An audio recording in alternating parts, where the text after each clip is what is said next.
हाँ बेटा एंट्रेंस में ये क्वेश्चन पूछे जाते हैं। तो सब लोग बताएंगे कितनी राशि दी जाती है, सब लोग बताएंगे एक बार, प्यारे बच्चे जल्दी से सब लोग आंसर करेंगे। इसके लिए राशि लिख लेना, जो राशि दी जाती है वो दी जाती है प्यारे बच्चे 1,00,000 रुपया। कितनी? 1,00,000 रुपया दी जाती है। ठीक है बच्चे, तो ये पॉइंट आपको दोनों याद रखने हैं। अंकिता मौर्य जी, बिल्कुल बच्चे 11 लाख नहीं पी कुमार, 11 लाख तो ज्ञानपीठ पुरस्कार में दी जाती है प्यारे बच्चे। इसमें 1,00,000 रुपए मात्र दिए जाते हैं जो आपको याद रखने हैं। ठीक है बिल्कुल। और इसकी शुरुआत कब हुई थी, इसको देना शुरू कब किया गया था? 1955 से। तो ये दोनों डेट आपको याद रखनी है कि बताइए साहित्य अकादमी पुरस्कार किस वर्ष से दिए जाने शुरू दिए गए थे, मतलब दिए जाने शुरू किए थे। तो बच्चे 1955 से। यदि स्थापित पूछी जाए कब स्थापित किया गया था, इसकी कब स्थापना हुई थी, तो 12 मार्च 1954 में। ठीक है, दोनों डेट आपको अच्छे से याद रखनी है। क्लियर बच्चे? बिल्कुल। फिर एक बात आती है कि यह पुरस्कार कितनी भाषाओं में दिया जाता है, तो सब लोग जरा सा मुझे कमेंट करके बताएंगे एक बार, सब लोग बताइए जल्दी से प्यारे बच्चे। हाँ बेटा कृष्णा, बिल्कुल आप कर सकते हैं। क्लियर है ना? चलो सब लोग बताइए जल्दी से, एक बार बोलिएगा कितनी भाषाओं में इस पुरस्कार को दिया जाता है। तो बच्चे आपने 8वीं अनुसूची है ना, 8वीं अनुसूची में 22 भाषा पढ़ी है। ठीक है बच्चे, 22 भाषा पढ़ी है आपने 8वीं अनुसूची में। हमारे संविधान के आर्टिकल 343 के कैसे स्टार्ट हो जाता है प्यारे बच्चे? 22 भाषाएं। कितनी?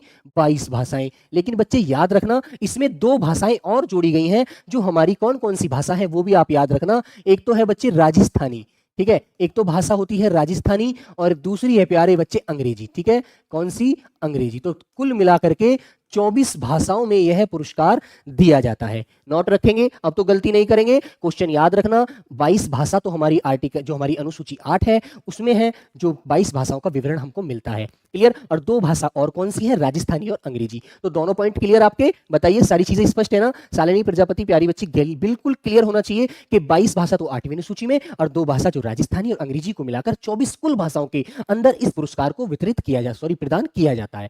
ठीक है बिल्कुल, वेरी गुड। आगे आ जाइए। फिर एक बात आती है कि बताओ भैया, हाँ क्या बात आती है, वो आगे जैसे जैसे हम पढ़ते रहेंगे वैसे वैसे हम करेंगे। ठीक है, तो ये सारी बात आपको याद रहेंगी। 12 मार्च 1954 को स्थापित किया गया। देना जो शुरू किया था वो भारतीय साहित्य को 1954 से किया गया था। ठीक है, और प्यारे बच्चे कितनी भाषाओं में मिलता है? 24 भाषाओं में मिलता है। क्लियर है ना? बिल्कुल। और बच्चे इसकी राशि कितनी है? 1,00,000 रुपया है। क्लियर? ये सारी बात आपको अच्छे से याद रखनी है। ठीक है बच्चे? अच्छा, एटीट्यूड गर्ल खाना खा रही थी, कोई बात नहीं बच्ची, तो आइएगा।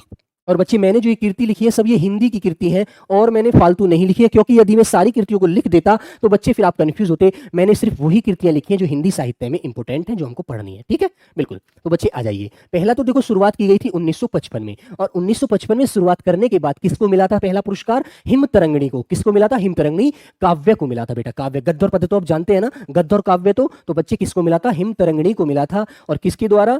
ठीक है, और किसको मिला था इसके लिए बताइए? साहित्यकार कौन थे? माखनलाल चतुर्वेदी जी। बहुत इंपॉर्टेंट क्वेश्चन होता है बच्चे, याद रखना। ठीक है, हाँ बिल्कुल। अच्छा, आज विपिन सर की 1 बजे वाली क्लास नहीं होगी। वेरी अच्छा भाई, ठीक है।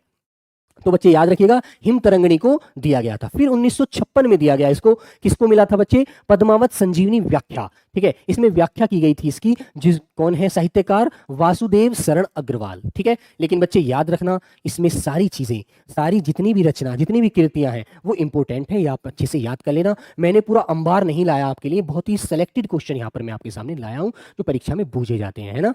बिल्कुल ठीक है भाई। चलो आइए अगला। फिर 1960 में, 1960 ईस्वी में मिला था कला और बूढ़ा चांद।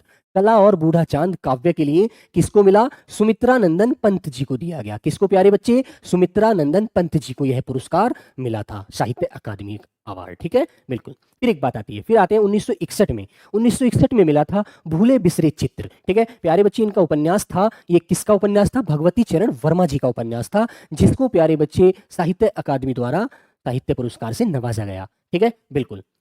चलिएगा आइए, फिर आता है बच्चे 1963। अब तुम एक बात सोचोगे कि भैया है 1962 क्यों नहीं है? भाई सारा क्रम आया तो 1962 क्यों नहीं है? देखो यहाँ पर 64 भी नहीं है, क्योंकि वो मुझे इंपॉर्टेंट नहीं लगा, मैंने इसलिए नहीं लिया। लेकिन बच्चे याद रखना, 1962 में यह दिया ही नहीं गया था। ठीक है, ये पॉइंट आपको नोट रखने का है कि कौन से सन में साहित्य अकादमी पुरस्कार नहीं दिया गया, तो बता देना 1962 में नहीं दिया गया। ठीक, याद रखेंगे ना इस पॉइंट को? बिल्कुल, ये पॉइंट आपको मैं नोट करा रहा हूं, इसको नोट कर लेना यहाँ पर।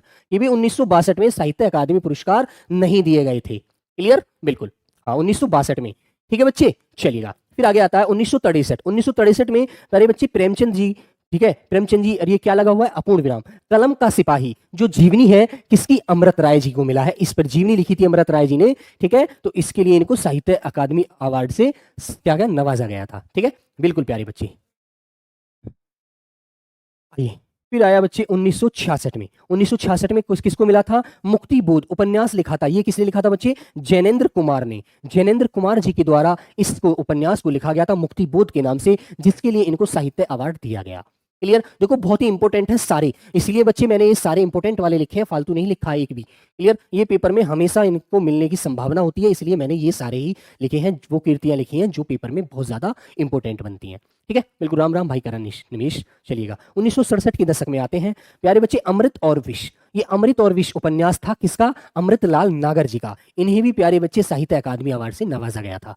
क्लियर, तो ये सारे आपको याद रखने, देखो पूरे पेज पे एक बार अच्छे से रिवाइज कर लीजिए। हिमतरंगिणी के लिए किसे मिला, माखनलाल चतुर्वेदी को। पद्मावत संजीवनी व्याख्या के लिए किसे मिला, वासुदेव शरण अग्रवाल को। ठीक है, कला और बूढ़ा चांद के लिए किसे मिला, सुमित्रा नंदन पंत जी को। भूले बिसरे चित्त के लिए किसे मिला, भगवती चरण वर्मा जी को। ठीक है, प्रेमचंद का कलम का सिपाही, ठीक है, जीवनी है किसने लिखी थी, अमृत राय ने, इसके लिए इनको दिया गया साहित्य अकादमी अवार्ड। मुक्तिबोध उपन्यास के लिए किसे मिला, जैनेन्द्र कुमार को। ठीक है, एक बार याद कर लेना, एक बार हाथ से लिख लेना। ठीक है, ऐसी कोई दवाई नहीं बनी किसी के पास जो एक बार खाने से सब चीजें याद हो जाए, कभी भी नहीं है। ठीक है, अमृत और विष उपन्यास अच्छा है, अमृतलाल नागर जी का। क्लियर, तो ये बात आपको अच्छे से याद रखनी है। सर हिमांशी गुप्ता कह रही है सर आप मेरी बात क्यों नहीं सुनते हो, प्यारी बच्ची ऐसी बात नहीं है, सबकी बात सुनता हूँ, किसी की बात यदि छूट भी जाती है तो उसे आप ऐसे बोलकर सुनवा लेते हैं। ठीक है, बिल्कुल बच्चे। आइएगा आगे आते हैं, 1970 में आ जाते हैं। कब बच्चे, 1970 में। लेकिन एक क्वेश्चन और याद रखना, 1970 से पहले मैं एक रचना आपको 1968 की ओर बताता हूं। 1968 में बच्चे दो चट्टाने रचना लिखी थी। दो चट्टाने, क्या बेटा, दो चट्टाने काव्य था, जो किसके द्वारा रचित था, किसके द्वारा बताइए बेटा, हरिवंश राय बच्चन जी के द्वारा। किसके द्वारा, हरिवंश राय बच्चन जी के द्वारा। इसे भी लिख लेना 1968 में। ठीक है, 1968 में, ये भी इंपॉर्टेंट है, दो चट्टाने, दो चट्टाने। ठीक है बच्चे, दो चट्टाने। ठीक है, काव्य था इनका। क्लियर, तो इसको याद रखना आप, ये भी इंपॉर्टेंट है, हरिवंश राय बच्चन जी का है, हरिवंश राय बच्चन जी। ठीक है बच्चे, ये तो आपको अच्छे से पता होगा, भैया अमिताभ बच्चन के पिताजी थे। ठीक है, अमिताभ बच्चन के पिताजी थे, ये तो आपको अच्छे से ज्ञान है इसका तो। क्लियर, लेकिन इनकी इंपॉर्टेंट काव्य था दो चट्टाने, इसके लिए भी इनको साहित्य से नवाजा गया था। ठीक है, फिर आता है 1970 का दशक आ जाता है। 1970 में निराला की साहित्य, ठीक है, जो किसने लिखी थी बच्चे, ये लिखी थी रामविलास शर्मा जी ने। किसने लिखी थी, रामविलास शर्मा जी ने। क्लियर, इसके लिए इनको साहित्य अवार्ड मिला।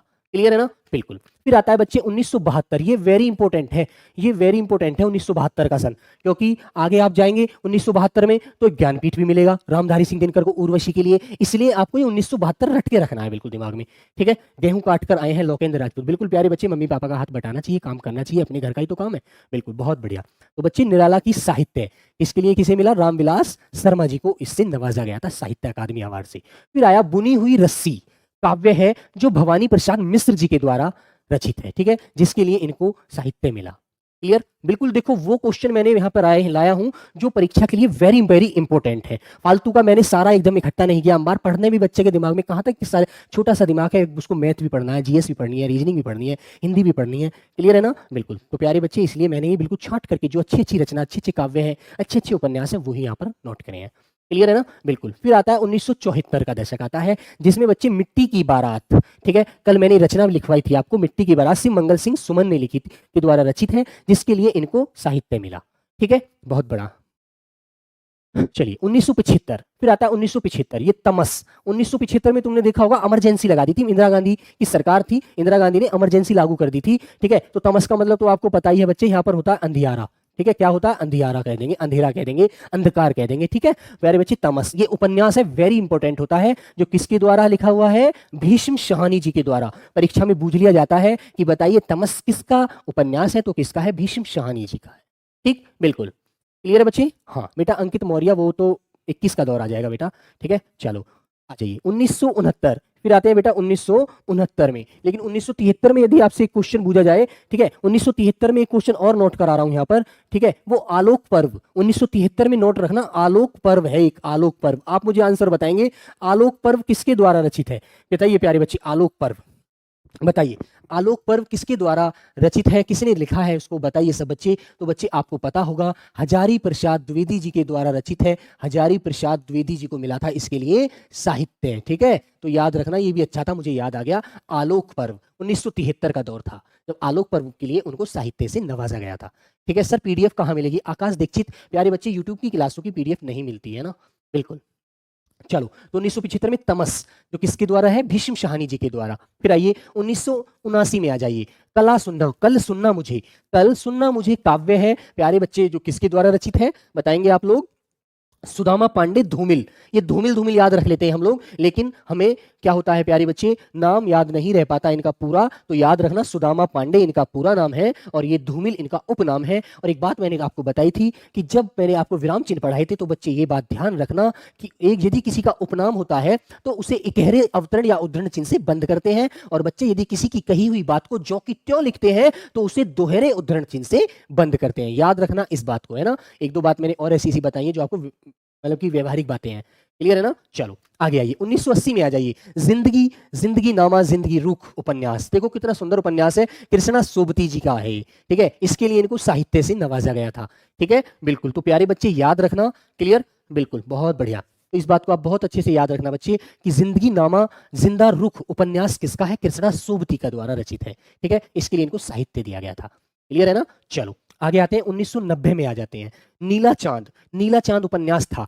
जो शिव प्रसाद सिंह के द्वारा रचित था, जिसके लिए इनको बच्चे क्या मिला? साहित्य दिया गया था। ये भी वेरी गुड इंपॉर्टेंट बेटा। ये जो रचना है ना, कल सुनना मुझे, ये सारी, वैसे मैंने इसमें कोई ऐसी रचना, ऐसी कोई भी उपन्यास, कोई भी नाटक, कोई भी ग्रंथ या कोई भी कृति ऐसी नहीं डाली है जो बिल्कुल भी पेपर की दृष्टि से क्या हो, सही ना हो। इसलिए मैंने वही सारी कृतियां लिखी हैं आज ये, जो पेपर के लिए बहुत सुंदर बनती हैं, बहुत अच्छी होती हैं, पेपर को टारगेट करते हुए, ठीक है, बिल्कुल। तो आगे आते हैं 1993 में। फिर आता है अर्धनारीश्वर उपन्यास है, इसको लिखा था विष्णु प्रभाकर जी ने। किसने लिखा था? विष्णु प्रभाकर जी ने, और इसी के लिए इनको क्या मिला था? साहित्य मिला, ठीक है, बिल्कुल। हाँ बेटा बिल्कुल प्यारे बच्चे, बिल्कुल। फिर आता है 2001, ठीक है, 2001 में लिखा था कली कथा बाया बाईपास उपन्यास। देखो याद रखना इसे, क्योंकि ऐसा लगता है यार कैसे याद होगा। कली कथा वाया बाईपास उपन्यास किसके द्वारा लिखा हुआ है? अलका सारावगी के द्वारा। किसके द्वारा प्यारे बच्चे? अलका सारावगी। क्योंकि ये जो नए से नाम आते हैं ना, ये हमको याद नहीं होते। वैसे तो रामविलास शर्मा जी, भवानी प्रसाद, शिव मंगल, ठीक है, शिव मंगल सुमन, सुदामा पांडे धूमिल, ये सब याद रहते हैं, भगवती चरण वर्मा। लेकिन ये जो नए नए नाम होते हैं, हम सोचते हैं यार ये तो कभी पढ़ा ही नहीं है, लेकिन ये पढ़ना इसलिए जरूरी होता है, एग्जामिनर ऐसे क्वेश्चन को जरूर रख देता है कि भाई बच्चे ने जो जनरल से नाम होते हैं, जो रोज उसके मतलब उसके रोज उसके मन में मनन करते हैं, रोज बखान में आते हैं, उनको तो वो जानते हैं। लेकिन एक दो ऐसे राइटर के उपन्यास भी रखो जिसे वो ना पढ़ पाता हो, ना उस पर मन लगा के ध्यान देता हो, ठीक है, यही होता है उसका मन एग्जामिनर का। चलिए आगे आ जाइए। फिर आया 2009 में आते हैं बच्चे, 2009 में। तो 2009 में आपको दिखेगा क्या बच्चे? 2009 में देखेंगे आप हवा में हस्ताक्षर काव्य था ये, हवा में हस्ताक्षर, जो मैंने कल बताया था आपको समकालीन नई कविता में बताया था ना प्यारे बच्चे। कल मैंने इसको समकालीन, ठीक है, समकालीन नई कविता में लिखवाया था, यदि आपने ढंग से याद रखा होगा। बताइए याद रखा आपने? नहीं रखा ना, बिल्कुल नहीं रखा। हाँ बेटा मंडे से प्रैक्टिस सेट कराऊंगा, ठीक है, बिल्कुल, ठीक है भाई, बिल्कुल। तो याद रखना 2009 में हवा में हस्ताक्षर काव्य के लिए कैलाश वाजपेयी को साहित्य से नवाजा गया था, क्लियर। फिर आते हैं अगले जो हमारे हैं, ठीक है, रेहन पर रघु उपन्यास लिखा था काशीनाथ सिंह ने। किसने? काशीनाथ सिंह ने। तो इसे भी आप अच्छे से याद रखना। याद है सर? उपासना तिवारी कह रही है याद है सर। याद है तो बहुत अच्छी बात है बच्ची, ठीक है, वेरी गुड। चलो 2013 में आ जाइए, मिलजुल मन उपन्यास। देखो कैसा उपन्यास है? मिलजुल मन। ऐसा लगता है यार कभी पढ़ा ही नहीं है, बिल्कुल कभी देखा ही नहीं है, पहली बार पढ़ रहे हैं, है ना। और ये मृदुला गर्ग के द्वारा रचित है बच्ची। किसके द्वारा? मृदुला गर्ग के द्वारा। और इसी के लिए इनको क्या दिया गया था? साहित्य मिला था, ठीक है, बिल्कुल। तो ये सारी चीजें आप बहुत अच्छे से याद रखना। दीपचंद दीपू में ड्रीम्स यूपी ओनली। बेटा बिल्कुल यदि मेहनत करोगे ना तो प्यारे बच्चे यूपीपी लेने से कोई नहीं रोक सकता, ठीक है। ये बैज आपके कंधे पर जरूर लग जाएगा, शोल्डर पर, ठीक है। कोई इतनी बड़ी बात नहीं है, लेकिन दिल से मेहनत करना बस, ठीक है, बिल्कुल। चलिएगा आ जाइए आगे। फिर आते हैं 2014। ये देखो 26-14 लिख दिया, गलत।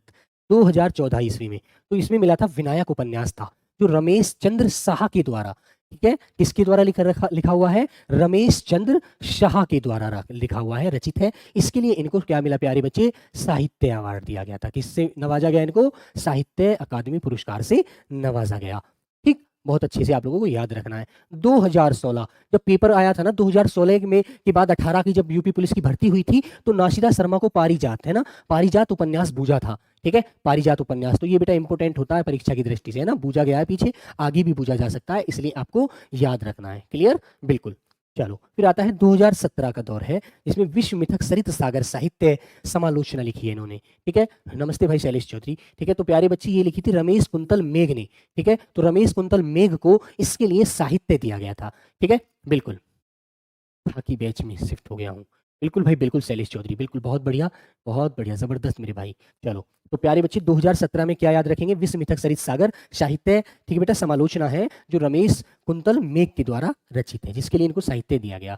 ठीक है, बिल्कुल। 2018 में आते हैं, तो 2018 तो आपको याद रहेगा, पोस्ट बॉक्स नंबर 203 नाला शोपारा, नाला शोपारा, ये उपन्यास लिखा गया। क्लियर, बिल्कुल, ये उपन्यास लिखा गया था चित्रा मुगदल के द्वारा, चित्रा मुगदल के द्वारा यह रचित है। तो आपको अच्छे से याद रहेगा, एक बार देखो दोबारा रिवाइज करा देता हूँ। ठीक है, हाँ, अच्छा, देखने का मन किया तो यहाँ आ गया। बिल्कुल बेटा, 1 बजे से प्रैक्टिस सेट भी कराऊंगा 25 क्वेश्चन का, ये लेखपाल वाला। ठीक है, तो बच्चे याद रखेंगे, हवा में हस्ताक्षर कैलाश वाजपेयी द्वारा। ठीक है, रहन पर रघु उपन्यास काशीनाथ सिंह के द्वारा, मिलजुल मन उपन्यास मृदुला गर्ग के द्वारा। इसे याद रखना, मुझे लग रहा है पेपर में मिल सकता है। ठीक है, पता नहीं क्यों मेरे मन में ऑटोमेटिक आवाज आई। विनायक रमेश चंद्र शाह के द्वारा। ठीक है, पारिजात नाशिरा शर्मा के द्वारा। ठीक है बच्चे, विश्व मिथक सरित सागर साहित्य समालोचना रमेश कुंतल मेघ के द्वारा। ठीक है बच्चे, पोस्ट बॉक्स नंबर 203। ठीक है, नाला सोपारा उपन्यास चित्रा मुगदल के द्वारा। ठीक है, ये हमारे आपको याद रखना है। जाऊंगी कमेंट ऑफ। मुस्कान बेटा यहाँ जाना है। ठीक है, चलो आ जाइए। फिर देखो 2019, एक 2020 का भी लिखिएगा। ठीक है, एक 2021 का भी लिखिएगा। ठीक है, बिल्कुल, 2021 में भी मिला है। ठीक है, दया प्रकाश सिंह को, अनामिका को मिला था बेटा इसमें 20 में, तो यहाँ लिख लीजिए इनका नाम अनामिका, क्या, अनामिका। ठीक है, और बच्चे ये मिला था दयाशंकर सिंह को, दयाशंकर सिंह को ये मिला। ठीक है, बिल्कुल बच्चे, क्लियर है ना, दयाशंकर सिंह को। तो आप मुझे बताना इनके उपन्यास क्या क्या है। ठीक है, तो बच्चे 2019 में आएंगे, छीलते हुए अपने को, छीलते हुए अपने को, कविता थी ये नंद किशोर आचार्य जी की। ठीक है, किसकी थी, नंद किशोर आचार्य जी की। तो आप मुझे बताएंगे, यदि आपने पढ़ा है तो अनामिका जी का क्या होता है, बताइए बेटा। अनामिका जी ने जो उपन्यास लिखा है, ठीक है, कविता लिखी, सॉरी, वो कौन सी लिखी थी, सब लोग एक बार बताएंगे कौन सी लिखी थी, बताइए। टोकरी में दिक्कत। ठीक है, क्या लिखी थी बच्चे, टोकरी में दिक्कत, टोकरी, याद रखना इनकी भी रचना, इसे कविता है, सॉरी, टोकरी में दिंगत। ठीक है, बिल्कुल, ये कविता है प्यारे बच्चे, इनकी कविता। चलो, इनके लिए इन्होंने एक नाटक लिखा था, चलो जिस बच्चे ने याद किया होगा बताइए। इन्होंने एक नाटक लिखा था प्यारे बच्चे, नाटक लिखिए, मैं नाटक तो मैंने लिख दिया, अब तो मुझे बता दीजिए नाटक कौन सा लिखा था। बिल्कुल सिंपल है, आपने बहुत बार पढ़ा होगा, टोकरी में दिंगत। हाँ बेटा, उपासना तिवारी, बिल्कुल, वेरी गुड, बहुत अच्छे। मुस्कान, बहुत बढ़िया, जबरदस्त आंसर। तो प्यारे बच्चे, मुझे 21 वाला जो साहित्य अवार्ड मिला था दयाशंकर सिंह को, वह किस नाटक के लिए मिला, वेरी गुड, बहुत बढ़िया, सम्राट अशोक के लिए। बिल्कुल प्यारे बच्चे, किसके लिए, सम्राट अशोक के लिए। किसको बच्चे, सम्राट अशोक के लिए वह दिया गया था। ठीक है, हाँ, सम्राट अशोक के लिए, याद रखना, क्वेश्चन आ सकता है कि बताइए 2021 का साहित्य पुरस्कार जो मिला था दयाशंकर सिंह को, वह किस नाटक के लिए मिला, तो लिख देना बेटा, अशोक, सम्राट अशोक के लिए मिला। ठीक है, बिल्कुल, याद रखेंगे इस बात को, आ जाइए। चलें भाई, तो यहां तक की बात क्लियर हो जाती है। फिर आगे बात आती है बच्चे, अगले पॉइंट की तरफ चलते हैं, ज्ञानपीठ पुरस्कार। पहले ज्ञानपीठ पुरस्कार पढ़ेंगे, देखो, चलो दूसरा पुरस्कार, 3 ही पुरस्कार पढ़ाऊंगा, क्योंकि परीक्षा की दृष्टि से 3 ही पुरस्कार ऐसे हैं जो पेपर की दृष्टि से इंपॉर्टेंट होते हैं और परीक्षा में पूछे जाते हैं। ठीक है, हाँ, ठीक है भाई, चलिए, तो बताएंगे सब पहले बच्चे, एक बार जबरदस्त आंसर दीजिए ज्ञानपीठ पुरस्कार के बारे में। चलो बताएंगे, ज्ञानपीठ पुरस्कार की शुरुआत कब की गई थी, कल मैंने क्वेश्चन आपसे पूछा था। ठीक है, सब बच्चे बताएंगे जल्दी से।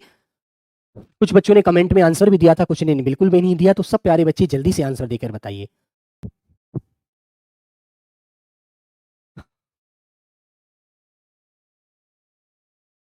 अच्छा बेटा, अच्छा, ठीक है, अरे हाँ, अच्छा, इनका दया, हाँ, दया प्रकाश सिन्हा, नाम भाई, नाम इनका दया प्रकाश सिंह है, सिंह प्रकाश, दया प्रकाश सिंह सिन्हा, दया प्रकाश सिन्हा है। हाँ, पूरा नाम है इनका, बिल्कुल सही बात है, दया प्रकाश सिन्हा है। ठीक है, दया शंकर सिंह नहीं है, दया शंकर सिंह नहीं है, दया प्रकाश सिन्हा नाम है। ठीक है, सॉरी बच्चे। चलो, तो सब प्यारे बच्चे, चलो बताएंगे जल्दी से, आ जाइए, आगे चले, चलिएगा। तो ज्ञानपीठ पुरस्कार की तरफ चलते हैं, ज्ञानपीठ पुरस्कार की तरफ बताइए बच्चे। तो बताएंगे सब लोग, ज्ञानपीठ पुरस्कार की शुरुआत कब की गई थी, एक बार सब प्यारे बच्चे बताएंगे। 1965 में। कब की गई थी बच्चे, 1965 में। की शुरुआत की गई थी, ठीक है। और बच्चे फिर आप मुझे बताएंगे इसकी राशि कितनी कितनी है। सब बच्चे आंसर करिएगा जल्दी से। हाँ बेटा बिल्कुल, सभी का बहुत अच्छा आंसर। कामरेड, उपासना तिवारी, मोहम्मद आरिफ, सभी का आंसर आना चाहिए भाई। सब लोग बताएंगे, रमेश कुमार, सभी प्यारे बच्चे बिल्कुल 1965 में, सभी को याद रखना है। हिमांशी गुप्ता का आंसर आया 11 लाख रुपए। वेरी गुड बेटा, वर्तमान में 11 लाख रुपए ही है, लेकिन मैं इसकी 3 राशि विभाजित हुई थी। कितनी राशि? 3 राशि थी, तो मैं तीनों राशि आपको मैं बताऊंगा। बिल्कुल वेरी गुड बेटा। देख 15 लाख बता रहा है मेरा भाई, नहीं नहीं 1.5 लाख नहीं बेटा, 15 लाख नहीं है, 11 लाख रुपए वर्तमान में है, ठीक है। तो बच्चे याद रखना 1965 में इस पुरस्कार की जब शुरुआत हुई थी तो 1 लाख रुपया दिया जाता था। कितना? 1 लाख रुपया। क्लियर है ना। फिर 2005 में इसमें बदलाव किया गया। 2005 में इस राशि में बदलाव किया गया और इस राशि को 1 लाख रुपए से बढ़ा करके कितना कर दिया गया? 7 लाख रुपए कर दिया गया, ठीक है। कितना कर दिया गया बेटा? 7 लाख रुपए कर दिया गया, ठीक है। तीनों राशि याद रखना। और प्यारे बच्चे यदि क्वेश्चन आए वर्तमान में जो आज की राशि क्या है, तो प्यारे बच्चे आपको पता है 11 लाख रुपया इसमें दिया जाता है। क्लियर। एक वाग्देवी का जो वाग्देवी मतलब वाग्देवी का एक चित्र मतलब की प्रतिमा होती है, उसके साथ 11 लाख रुपए दिए जाते हैं, ठीक है। हाँ बिल्कुल बेटा, 2005 में 7 लाख रुपए किया गया। तो तीनों राशि आपको याद रखनी है। जब इसकी शुरुआत की गई थी 1965 में तो 1 लाख रुपया मात्र मिलता था, और जब 2005 में इसमें संशोधन किया गया प्यारे बच्चे इसकी राशि में, तो 7 लाख रुपया कर दी गई। और बच्चे यदि वर्तमान में क्वेश्चन पूछा जाए तो 11 लाख रुपए है, ठीक है। तीनों आपको याद रहेंगे। क्वेश्चन आ गया, सपोज करो एग्जामिनर ने क्वेश्चन डाल दिया कि भी बताइए जब ज्ञानपीठ पुरस्कार की शुरुआत हुई थी, ये साहित्य का सर्वोच्च पुरस्कार माना जाता है, ठीक है। साहित्य का सर्वोच्च पुरस्कार इसको माना जाता है, ठीक है, ज्ञानपीठ पुरस्कार को। तो आप बताइएगा जब इसकी शुरुआत की गई थी तो सबसे पहले कितने रुपया इसमें मिलती थे, कितनी राशि इसमें दी जाती थी, तो आप बताएंगे 1 लाख रुपया। फिर क्वेश्चन दूसरा बना दिया उसने कि बताइए ज्ञानपीठ पुरस्कार में 7 लाख रुपए राशि कौन से सन में की गई थी, तो आप बताएंगे 2005 में, ठीक है। फिर एक क्वेश्चन डाल दिया उसने तीसरा कि बताइए वर्तमान में ज्ञानपीठ पुरस्कार के लिए कितनी राशि दी जाती है, तो आप बताएंगे कितनी प्यारे बच्चे? 11 लाख रुपया, ठीक है। कांस्य की एक प्रतिमा होती है वाग्देवी की, और 11 लाख रुपया इसमें दिया जाता है, ठीक। याद रहेंगे ये बात बिल्कुल। फिर चलो एक तीसरा क्वेश्चन आता है आप लोगों के सामने। आप लोग यहां तो जीत गए, बहुत अच्छी बात है। चलो भाई, शुरुआत तो आपने बता दी 1965, और वर्तमान राशि हो गई प्यारे बच्चे आपकी 11 लाख रुपया। कितनी बच्चे? 11 लाख रुपया, ठीक है। चलो ऊपर लिख देता हूँ 11 लाख, ये जीरो नहीं चमक रही होंगी वरना। 11 लाख रुपया इसकी वर्तमान में राशि हो गई, बिल्कुल सही बात है। फिर एक क्वेश्चन आ जाता है इसके ऊपर कि बताइए कौन से सन में, कौन से सन तक, तक की बात करें, तक मतलब एक सीमा रखी, बॉर्डर बना दिया गया, कौन से सन तक इसमें केवल रचना जो कीर्ति होती थी उसके आधार पर यह पुरस्कार दिया जाता था। कौन से सन तक, एक बार बताएंगे कौन सा सन था। अब तो प्यारे बच्चे ये जो होता है मतलब कि पूरे संपूर्ण योगदान के लिए मिलता है, ठीक है। लिख लेना, वर्तमान में इसको संपूर्ण योगदान के लिए दिया जाता है। वर्तमान में संपूर्ण, ठीक है प्यारे बच्चे, संपूर्ण योगदान के लिए दिया जाता है, ठीक है। ये क्वेश्चन मैंने इधर कर दिया वर्तमान में। और फिर मैंने एक क्वेश्चन आपसे पहले किया है, कौन से सन तक इसको केवल एक कीर्ति के लिए दिया जाता था, तो प्यारे बच्चे उपासना तिवारी का राइट आंसर आता है बच्ची का, हिमांशी का, ठीक है। हाँ बिल्कुल बच्चे बिल्कुल, बहुत बढ़िया। रवीना पाल का, सभी का, अजय यादव का 1982 तक, बिल्कुल बच्चे 1982 1982 तक इसको एक कीर्ति के लिए दिया जाता था। इतना प्यारे बच्चे, एक कीर्ति के लिए इसको दिया जाता था। लेकिन 1983 में इसमें संशोधन कर दिया गया कि इसको संपूर्ण योगदान के लिए दिया जाएगा, जिसकी राशि कितनी होगी? वर्तमान में 11 लाख रुपए है। क्लियर, याद रहेगा। हाँ बिल्कुल बेटा बिल्कुल, यामा के लिए मिला था। ये भी आप बॉन्ड नोट रखना, ये पॉइंट भी क्वेश्चन आ जाए कि बताइए यह राशि, सॉरी यह पुरस्कार अंतिम किस रचना के लिए, किस कीर्ति के लिए मिला था, तो प्यारे बच्चे यामा के लिए, ठीक है। किसके लिए मिला है? यामा के लिए। देखो यहां पर आपको याद भी आ गया, ये क्वेश्चन यहां पर आपको दिख भी रहा होगा, ठीक है। ये क्वेश्चन आपको यहां पर दिख भी रहा होगा। 1982 का ये दौर था जब महादेवी वर्मा को इसके लिए अंतिम बार, जो कि सिर्फ एक कीर्ति के लिए यह ज्ञानपीठ पुरस्कार से नवाजा गया, ठीक है बिल्कुल, ठीक है। तो याद रहेंगे क्वेश्चन। देखो क्वेश्चन कैसे भी आए, कोई भी टॉपिक से क्वेश्चन आता है, सीधा क्वेश्चन तो हम जानते हैं कि यामा के लिए किसे मिला? महादेवी वर्मा जी को मिला। लेकिन हमें यह भी पता होना चाहिए, क्वेश्चन एग्जामिनर ने एक भाषा और बदल दी उसकी, कि बताइए एक अंतिम बार बताए जब केवल एक कीर्ति के लिए यह पुरस्कार दिया गया था, किस व्यक्ति को? तो आपको पता होगा महादेवी वर्मा को। और किसके लिए दिया गया? और किसके लिए दिया गया बेटा? यामा कीर्ति के लिए, ठीक है। वर्दी लवर बहुत दिन में दिखे सचिन यादव। चलो बच्चे मोस्ट वेलकम। तो ये बात याद रहेंगी आप लोगों के। चलो तो ये मिटा देता हूं मैं यहां से अब, चलिएगा। और इसमें ऐसी कोई बात आएगी तो हम पढ़ लेंगे। फिर एक बात और आ जाती है, एक क्वेश्चन और निकल के आता है, कितनी भाषाओं के लिए दिया जाता है।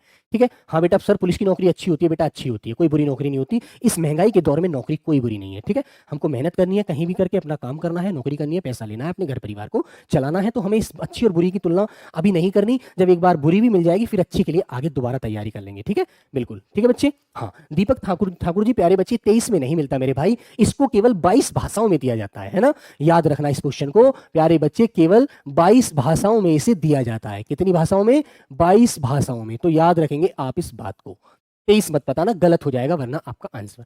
ठीक, चलो तो इसमें यही क्वेश्चन इंपॉर्टेंट थे जो मैंने आपको बताए हैं। ठीक है प्यारे बच्चे, चलिए एक क्वेश्चन आपको यहां पर बूझूंगा, एक क्वेश्चन बूझूंगा यहां पर, जवाब देखता हूं कितने बच्चे उसका मुझे आंसर देंगे। चलिएगा, क्रम आता है वर्ष नंबर। ठीक है बच्चे, देखो मैंने सबको नहीं लिया क्योंकि आपको पता है सबसे पहले 1965 में किसको मिला था, एक बार सब कमेंट करके बताएंगे। बिल्कुल बताइए सब लोग, सब प्यारे बच्चे बताएंगे पहली बार किस कृति के लिए इस पुरस्कार को दिया गया था, बताइए बच्चे। और उनका नाम आप सब जानते हैं, सबको आपको पता है प्यारे बच्चे उनका नाम क्या था, सब लोग बताएंगे 1965 में।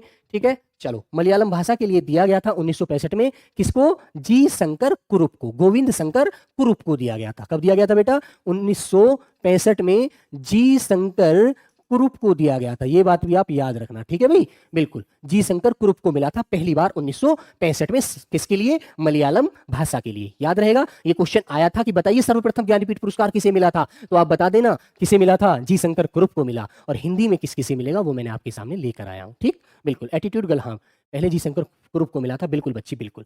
चलिएगा, तो ये कीर्ति है प्यारे बच्चे, साहित्यकार कौन कौन है जिन्हें ज्ञानपीठ पुरस्कार से नवाजा जा रहा है? ज्ञानपीठ पुरस्कार से। ठीक है, बिल्कुल प्यारे बच्चे आप लोग सब देखेंगे। आ जाइए, तो 1968 के दौर में आते हैं, ये बहुत इंपॉर्टेंट रचना होती है चिदम्बरा। ठीक है, कौन सी है बच्चे? चिदम्बरा है, जिसके लिए यह पुरस्कार दिया गया था। ठीक है, किसको? सुमित्रा नंदन पंत जी को, बहुत इंपॉर्टेंट होती है, याद रखें। ठीक, बिल्कुल। आ जाइए, फिर आया 1972 का दौर। ठीक है बेटा, 1972 का दौर आता है और बूझता है कि यह उर्वशी, देखो 72 पीछे भी बता के आया हूं मैं आपको प्यारे बच्चे, उर्वशी ये रचना थी। कौन सी? उर्वशी रचना है, जिसके लिए रामधारी सिंह दिनकर को मिला। फिर मैंने एक बात आपको पहले बताई थी जब साहित्य में, क्या बताया था वो याद होगा, यदि आपको एक क्वेश्चन पेपर में, एक ही क्वेश्चन में दो आंसर मिल जाए, कौन सा? एक तो जयशंकर मिल जाए बेटा, जयशंकर प्रसाद। ठीक है, कौन सा? जयशंकर प्रसाद और रामधारी सिंह दिनकर, तो आप किसकी रचना बताओगे? बताइए, मैंने बताया था ना, आप किसको बताओगे? रामधारी सिंह दिनकर को बताना है राइट आंसर, जयशंकर प्रसाद जी को नहीं बताओगे। ठीक, ये पॉइंट मैंने नोट करा के आपको अच्छे से लिखवाया था। ठीक है, बिल्कुल।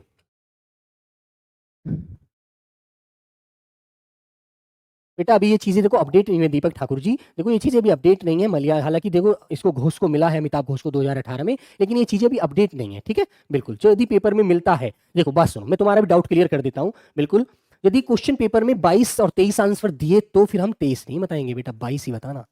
ठीक है, क्लियर है? यदि 22 आंसर ना हो तब आप 23 बता सकते हैं। अब ये चीज अपडेट हो जाए तो बिल्कुल स्पष्ट हो जाएगा। ठीक है, बिल्कुल। चलो, तो उर्वशी के लिए मिला था रामधारी सिंह दिनकर को। ठीक है बच्चे, फिर आता है 1978। फिर एक बात और याद रखिएगा, एक महिला हुई थी जिन्हें, पहली महिला हुई थी जिन्हें यह पुरस्कार दिया गया, बताइए वो कौन सी थी?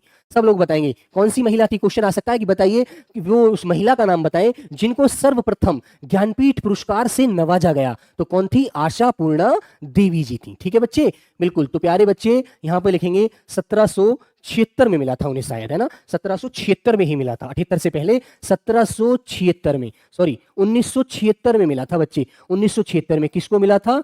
आशा पूर्णा देवी को मिला। किसको बच्चे? आशा पूर्णा देवी को। अब फिर इनकी भाषा बूझ ले तो बता देना कौन सी भाषा में मिला था। ठीक है, बताइए, सब बच्चे बताएंगे एक बार जल्दी से आंसर करके। क्वेश्चन आता है ये कि बताइए वह प्रथम महिला जिनको सब सर्वप्रथम, जिनको पहले ज्ञानपीठ पुरस्कार में से नवाजा गया है, तो बच्चे वो आशा पूर्णा देवी है, जो कौन सी भाषा के लिए? बांग्ला भाषा के लिए। तो ये क्वेश्चन भी आपको अच्छे से याद रखना है, याद रहेगा। मेरा कहने का मतलब क्वेश्चन का लिहाज समझ गए ना आप? मैंने कहा है कि बताइए उस महिला का नाम बताओ जिसको सर्वप्रथम ज्ञानपीठ पुरस्कार से नवाजा गया, तो प्यारे बच्चे आप बताएंगे आशा पूर्णा देवी, सन 1976, बांग्ला भाषा के लिए। ठीक है, याद रखेंगे। हाँ, जो सन कोष्ट में लिखा है बेटा, कोष्ट में क्या लिखा बेटा, ये नंबर, अच्छा तुम ये कोष्ट में नंबर कह रहे हो, सन नहीं है मेरे दोस्त मेरे भाई, ये कोष्टक में जो है ना, ये इतने नंबर का पुरस्कार था, 14वां नंबर का पुरस्कार इसको मिला था, ठीक है, चौथे नंबर का पुरस्कार चिदम्बरा को मिला था, ठीक है, बिल्कुल, जैसे 65 में शुरू हुआ, 65 में मिला, फिर 66 में मिला, फिर 67 में मिला, फिर 68 में चौथे नंबर पर ही तो आएगा, तो प्यारे बच्चे नंबर है इनके, क्रम है ये, ठीक है, वेरी गुड, याद रखेंगे ये बात, बहुत अच्छी बात है, बूझ लिया तो, ठीक है, बिल्कुल, चलो ये बात आपको अच्छे से याद रखनी है, बहुत बढ़िया, ये बात भी चलो बूझनी चाहिए थी, यदि मैं नहीं बता पाया तो। ये चौथे नंबर का पुरस्कार चिदम्बरा के लिए दिया गया था सुमित्रानंदन पंत जी को। चलो, गुरुजी मेरा गांव एटा के पुष्पेंद्र यादव ने भाला फेंक में सिल्वर जीत लिया, बहुत बढ़िया, जबरदस्त बेटा, तुम भी उन्हें देख करके कुछ सीखो, तुम भाला नहीं जीतो, तुम नौकरी जीत लीजिए, तुम नौकरी जीत लो बेटा, ठीक है, बिल्कुल, तुमने नौकरी यदि ले ली ना, मम्मी पापा की आत्मा उनसे ही हरी हो जाएंगी, उनसे ही खुश हो जाएंगी, ठीक है, तो बच्चे आएंगे 1978 में 14वां नंबर का मिला था ये, ठीक है, कौन से नंबर का, 14वां नंबर का, कितनी नावों में कितनी बार, सच्चिदानंद हीरानंद वात्स्यायन ने अज्ञे को यह पुरस्कार दिया गया, क्लियर, चलो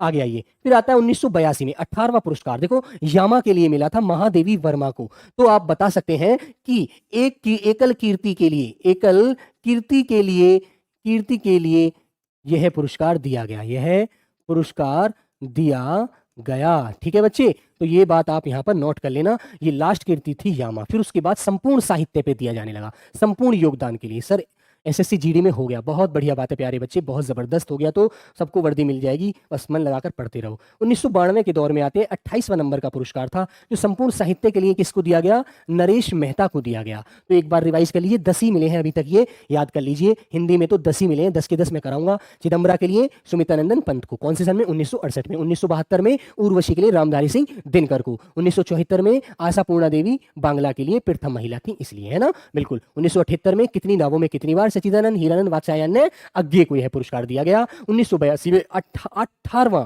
ठीक है, 18वें नंबर का पुरस्कार यामा कीर्ति के लिए, यामा रचना के लिए किसको मिला, महादेवी वर्मा को, तो याद रखेंगे आप लोग, बिल्कुल। फिर आता है 1992 में, ठीक है बेटा, लिख के मैं सारी लिया था, फिर उनमें कहता इसको भी याद मत करना, इसको भी याद मत करना, इसको भी, उससे क्या फायदा, मैं आपके लिए वही लेकर आया हूं जो आपके लिए इंपॉर्टेंट होंगी, ठीक है बच्चे, बिल्कुल। चलो, तो प्यारे बच्चे, संपूर्ण साहित्य के लिए नरेश मेहता को दिया गया, ठीक है, चलो आइए, फिर आता है 1999 35वां नंबर का, ठीक है बच्चे, हाँ 35वां नंबर का मिला संपूर्ण साहित्य के लिए निर्मल वर्मा जी को मिला, ठीक है बच्चे, किसको मिला, निर्मल वर्मा जी को मिला, और इसी तरह में संपूर्ण साहित्य के लिए दो व्यक्तियों को दिया गया था, गुरुदयाल सिंह को पंजाबी के लिए मिला, ठीक है, तो दो भाषाओं में यहां पर मिला था इस सन में, तो याद रखना क्वेश्चन आ जाए, बताइए वह कौन सा सन था जब दो ज्ञानपीठ पुरस्कार एक साथ मिल रहे हैं यहाँ पर, ठीक है बच्चे, तो किस किस को 35वां नंबर पर ही दोनों को मिल गए थे, निर्मल वर्मा को तो मिला हिंदी में और गुरुदयाल सिंह को मिला पंजाबी भाषा में, ठीक है, बिल्कुल।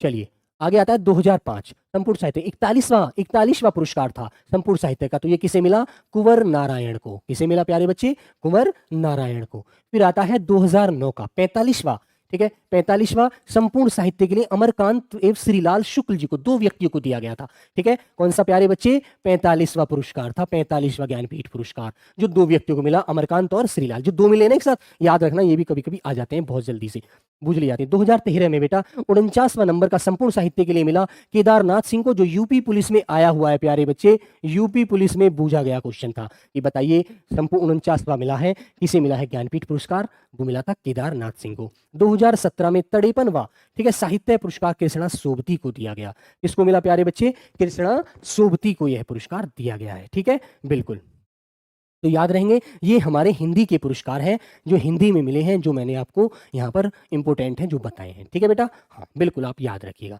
ठीक है। चलो आगे आते हैं, अब नंबर तीसरा आता है व्यास सम्मान, ये भी व्यास सम्मान, ये भी इंपॉर्टेंट है, इसीलिए मैं इनको भी यहाँ पर अभी कराऊंगा, ठीक है। तो बताइए व्यास सम्मान की शुरुआत कब की गई थी, सब प्यारे बच्चे एक बार कमेंट करके बताएंगे मुझे, क्योंकि मैंने ये तीनों क्वेश्चन कल आपसे क्वेश्चन होमवर्क में दिए थे, इसलिए मैं बूझना चाह रहा हूँ, ठीक है, हाँ सब बताएंगे, बिल्कुल बहुत बढ़िया, ठीक है, वेरी गुड एटीट्यूड गर्ल प्यारी बच्ची, बहुत जबरदस्त आंसर, कि पहला जो बच्चे इसकी शुरुआत हुई थी वो कब हुई थी बच्चे, 1991 में हुई थी, कब हुई थी, 1991 में। यह याद रखना साहित्य का दूसरा सर्वोच्च पुरस्कार माना जाता है, कौन सा नंबर का, दूसरा सर्वोच्च पुरस्कार माना जाता है प्यारे बच्चे, दूसरा सर्वोच्च पुरस्कार माना जाता है, काली तो इंक भी नहीं दिख रही होगी यहाँ पर, ठीक है, चलो व्हाइट ले लेते हैं, है ना बच्चे, तो इसको कौन सा नंबर का माना जाता है, सेकंड नंबर का, याद रखना भाई, इंग्लिश में भी लिख दिया लीजिए थोड़ा सा, ठीक है, बिल्कुल। तो प्यारे बच्चे इसको जो दिया जाता है के बिरला फाउंडेशन के द्वारा दिया जाता है, के बिरला डेशन के द्वारा इसको दिया जाता है। क्लियर। आप दूसरा क्वेश्चन आता है कि इसमें कितनी राशि मिलती है, कहीं पर 2.5 लिखी मिलेगी, कहीं पर 3 लिखी मिलेगी, कहीं पर कुछ लिखा मिलेगा। तो एक बार जल्दी से आप मुझे बताएंगे कि इसके लिए कितनी राशि दी जाती है। बताइए बेटा, जो अपडेट हो चुकी है, कितनी राशि? 4 लाख रुपए। वेरी गुड बच्चे, कितनी राशि मिलती है? 4 लाख रुपए। इससे इसको, जिस व्यक्ति को ये दिया जाता है उसको 4 लाख रुपए दिए जाते हैं इस राशि में। ठीक है, नगद इनाम मिलता है। क्लियर बच्चे। अब बात आती है इसके ऊपर कि बताइए यह सर्वप्रथम किसे दिया गया था 1900 के? भारत के प्राचीन भाषा परिवार और हिंदी के लिए मिला था रामविलास शर्मा जी को। किसको मिला था बच्चे? हाँ, ज्ञानपीठ पुरस्कार 10 लोगों को मिला है। बिल्कुल बेटा तन्मय, बहुत लेट आए हो। ठीक है, रामविलास शर्मा को दिया गया है। क्लियर, बिल्कुल। फिर 1992 में आते हैं, जो नीला चांद उपन्यास के लिए डॉक्टर शिव प्रसाद सिंह को दिया गया है ना? किसको दिया गया है? शिव प्रसाद सिंह को। ठीक। फिर आता है 1998 का दौर, जो 5 आंगनों वाला घर, 5 आंगनों वाला घर उपन्यास के लिए गोविंद मिश्र को इसके द्वारा नवाजा गया। ठीक है, बिल्कुल। देखो ये याद रखना, मैंने बिल्कुल भी खिचड़ी नहीं पकाई है आज, बिल्कुल वो सारी चीजें सेलेक्ट कर करके लाया हूं। ठीक है, इसलिए मैं यदि सपोज करो सारे यहां पर लिख देता तो आपको यार याद भी नहीं रहते, 2-4 याद रहते, 2-4 भूल जाते। ठीक है ना, इसलिए चलिएगा। फिर आता है 1999 में, तो इस पर क्या है? विश्रामपुर का संत। ठीक है, उपन्यास है ये, जो श्री लाल शुक्ल जी के द्वारा लिखा हुआ है, रचित है ना? और इसीलिए इनको इसके लिए व्यास सम्मान से सम्मानित किया गया। ठीक है बच्चे, आइए। फिर आता है 2008 में आते हैं, एक कहानी यह भी आत्मकथा है ये। किसकी? मन्नू भंडारी की। किसकी है प्यारे बच्चे? मन्नू भंडारी की ये आत्मकथा है। ठीक है, इन्होंने इसी में इसमें आत्मकथा लिखी है मन्नू भंडारी जी ने, तो इसलिए आपको ये सब याद है, तो बहुत अच्छी बात है दीपक बेटा, बहुत बढ़िया बात है। सब लोग याद कर लीजिए, दीपक की तरह तुम सब लोग भी याद करो। ठीक है भी, बिल्कुल।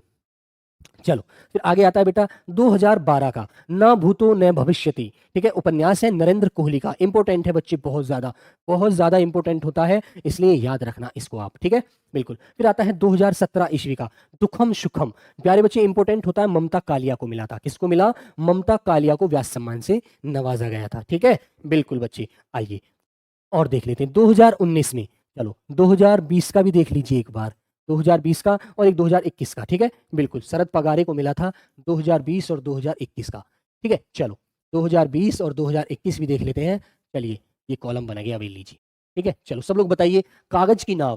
ठीक है, 2019 में कागज की नाव थी, इसके लिए किसको मिला? नाश्री शर्मा को मिला। ठीक है, अब आता है 2020 में, तो 2020 में क्या था? पाटलिपुत्र की सामग्री। ठीक है, बिल्कुल, ये था पाटलिपुत्र की सामग्री, सामराज्ञी। ठीक है, इसके लिए किसको मिला था? शरद पगारे को। ठीक है, और ये क्या था? ये उपन्यास था प्यारे बच्चे। क्या था ये? इनका उपन्यास था, ये बात भी याद रखना, जिनका नाम है शरद पगारे। ठीक है बच्चे, कौन है? शरद पगारे। और 2021 की बात आती है, ये एक नाटक था असगर वजाहत का। ठीक है, ये एक नाटक था, कौन सा नाटक था? वो नाटक था महाबली। ठीक है बच्चे, कौन सा नाटक था? महाबली नाटक था। ठीक है, असगर वजाहत को मिला था, असगर वजाहत। ठीक है, नाटक। और इसके नाटककार कौन थे? वो, उनका नाम बताएंगे जल्दी से आप मुझे। कौन था बेटा? असगर वजाहत। ठीक है, असगर वजाहत। ठीक है, चलो इनके लिए आप मुझे एक बात बताइए, ये कहाँ के रहने वाले थे? असगर वजाहत जी के चर्चा में रहे थे जब इनको ये सागर ये मिला था, व्यास सम्मान मिला था, तो इनके ऊपर एक चर्चा रही थी कि बताइए ये कहाँ के निवासी हैं? बोलो सब लोग बेटा। असगर वजाहत, बिल्कुल बेटा दीपक ठाकुर। तो इसके साथ आप मुझे ये भी आंसर दे दीजिए एक बार। क्लास को सब लोग पहले लाइक करेंगे जल्दी से। ठीक है, हाँ बिल्कुल बेटा। सर हिंदी सम्मेलन, बेटा हिंदी सम्मेलन में प्रैक्टिस सेट के माध्यम से बिल्कुल करा दूंगा। ठीक है, बिल्कुल। पहला सम्मेलन 1975 में हुआ था, नागपुर में, है ना? बिल्कुल। अब तक 11 सम्मेलन हो चुके हैं। ठीक है, तो पहले 4-4 वर्ष के अंतराल पर होते थे, अब 3-3 वर्ष के अंतराल पर होते हैं। ठीक है, लेकिन अभी तो पीछे हुआ, तो फिर मॉरीशस में हुआ था लास्ट, दक्षिण अफ्रीका में होना था शायद, वो भी हुआ नहीं है। मुझे उसके बारे में मैंने पढ़ा भी नहीं है।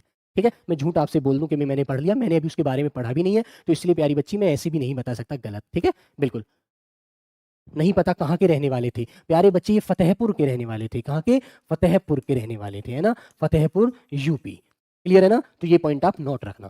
ठीक है बच्चे? हाँ सर, लाइक कर दी सब लोग, एक बार क्लास को लाइक करेंगे जाते जाते। ठीक है, और प्यारे बच्चे एक बात ध्यान रखेंगे सब बच्चे मेरे बहन भाई, कि 11 तारीख से, ठीक है, सब लोग एक बार क्लास को लाइक व शेयर कर देना। 11 तारीख में 2022 में, है ना? 11 तारीख 2022 में से आज ये लास्ट टॉपिक था। ठीक है, मैं 25 क्वेश्चन आपके लिए, 25 क्वेश्चन, ठीक है बच्चे, 25 क्वेश्चन यूपी लेखपाल के लिए, यूपी लेखपाल के लिए बहुत ही बेस्ट लेकर आने वाला हूँ। ठीक है, तो प्यारे बच्चे सब लोग एक बार उस क्लास में जरूर आएंगे। ठीक है, सारी चीज़ों का निचोड़, जितने भी क्वेश्चन इंपॉर्टेंट बनेंगे, जो भी दमदार क्वेश्चन होते हैं, जो परीक्षा में पूछे जाते हैं, ठीक है, बिल्कुल उन्हें पूरी ये सोचूंगा कि एक एक क्वेश्चन यूं का यूं ही मिले। ठीक है, बिल्कुल। चाहे यूपी पुलिस में जाए आप, उन क्वेश्चनों को पढ़ के जो भी 15-16 टॉपिक होते हैं, मैं उन्हें ऐसे रटवाने चाहता हूँ आप लोगों को, जो यूपी पुलिस में भी आप जाएंगे तो आपको कोई दिक्कत वहां पर भी उन 15 टॉपिकों से नहीं होने वाली है। ठीक है बच्चे, तो सब लोग एक बार क्लास को जाते जाते लाइक करेंगे, शेयर करेंगे। ठीक है, अपने एक बड़े भाई के नाते मतलब कुछ भी मान सकते हैं आप, मान सम्मान से जो भी आप कहना चाहें। ठीक है, तो सभी बच्चों को नमस्ते, राधे राधे प्यारे बच्चों, मिलते हैं।